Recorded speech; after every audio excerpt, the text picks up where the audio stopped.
We first filmed Niall's croft in August last year. It's a blank canvas both inside and out. Crofting isn't a thing of vast incomes, so sensible spend, sensible return. But there's great potential.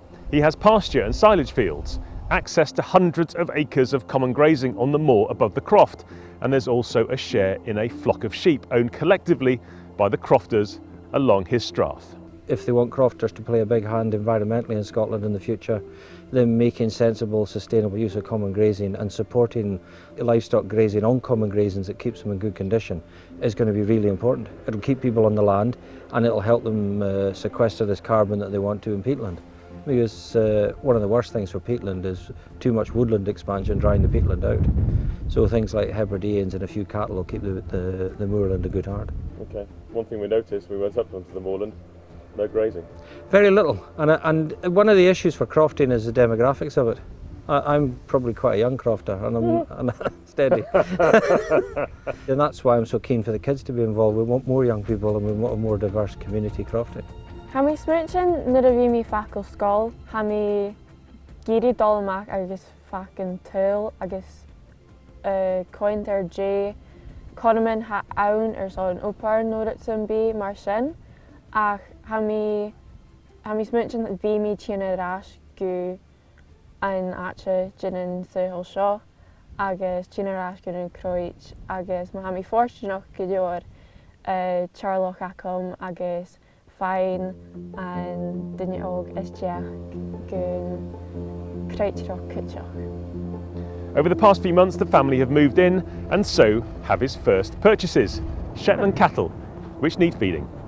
All that happens here is the wind changes speed and direction, David, nothing else. We took the croft on just on about a year ago, so there's a lot going on with fences to repair, and himself there in the middle, Gregor, he's about as far away in genetics as he could be from the rest of them, so we'll use him as our herd bull for the next couple of years. So what I'm up to here, end of March, we'll put them onto these no-fence collars. It's a wee bit of a breeze, right enough. And we're just keeping them used to coming used for a wee bit of sugar beet and some cake, just so they come when they see us. And then they're working inside the electric fences. Once the collars go on, we'll take the collars off and they'll go out over the top of the hill here onto the common grazing. And the cows have got an important positive role, not just in beef production, but in maintaining the habitat. So that's what we're up to. Cool. So that's Tito. Come on now. This is blown away. So I think we'll just put it on the ground here today. Come on, guys. Oh, bugger me! Gregor, man.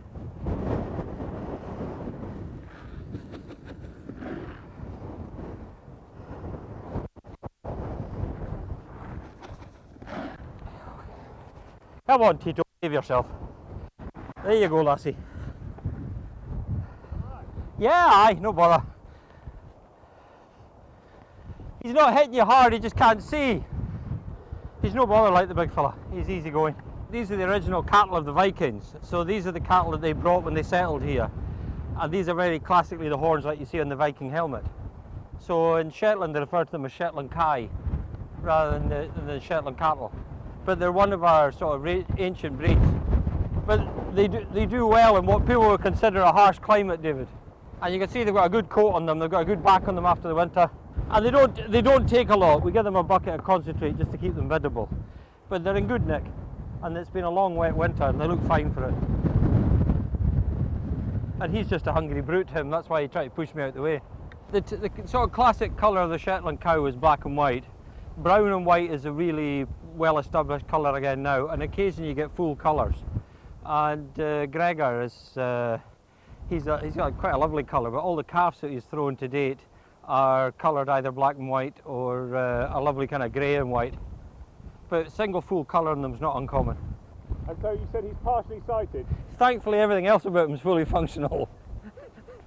And we got him from a breeding programme that had him, but he's probably one of the most popular gentlemen in the Shetland cattle world in the north. Really? He's sort of the Casanova of the Shetland cattle. So since we got him, we have an endless queue of people wanting to hire Sir Gregor. So we haven't seen what he produces yet out of this lot, but he comes with a good reputation. but maybe in a year's time we'll look at some of the calves we've got and we'll decide how we got on.